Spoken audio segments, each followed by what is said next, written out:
உலகத்தின் பாவத்தை சுமந்து தீர்க்கிற தேவ ஆட்டுக்குட்டி.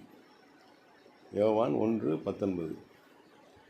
உலகத்தின் பாவத்தை, யாருடைய பாவத்தை?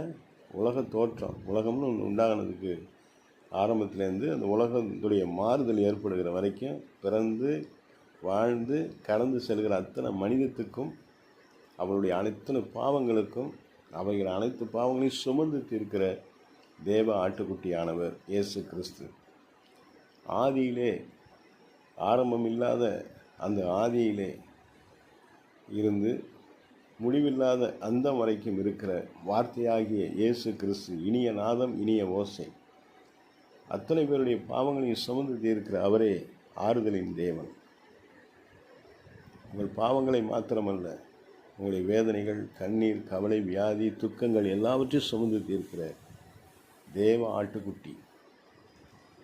அந்த தேவ ஆட்டுக்குட்டி ஆனவர் உங்களுக்கு நன்மைகளை தருகிற தேவனாக இருக்கிறபடினாலே இந்த நாளிலே உங்களுடைய கவலைகள், போராட்டங்கள் எல்லாவற்றையுமே அவருடைய சமூகத்தில் வைத்து, இயேசுவின் இரத்தத்தின் வல்லமையிலே நான் விடுவிக்கப்பட்டேன் என்று சொல்லி அறிக்கை செய்யுங்கள். கர்த்தர் உங்களை விடுதலை செய்வார். இன்று முதல் உங்கள் துக்கங்கள் அனைத்தையும் கர்த்தர் சந்தோஷமாய் மாற்ற வல்லமையுள்ளவராக இருக்கிறார்.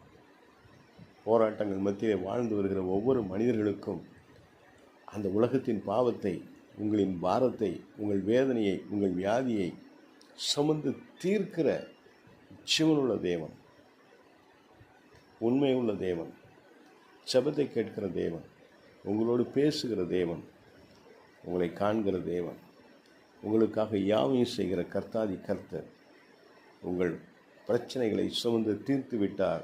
கல்வாரி சிலுவையிலே அறிக்கை செய்வோம், விடுதலை அடைவோம், சந்தோஷமாய் வாழ்வோம். அநேகரை கிறிஸ்துவ அன்னைக்கு நடத்தி அநேகரை விடுதலையின் வாழ்விலே நடத்துவோம். பிரகாசிக்கிற நட்சத்திரங்களாய் பரலோக ராஜ்யத்திலே செழித்திருப்போம். கர்த்தர் நம்மோடு இருக்கிறார். அவர் சமூகம் உங்களை பாதுகாக்கிறது. அல்லேலூயா.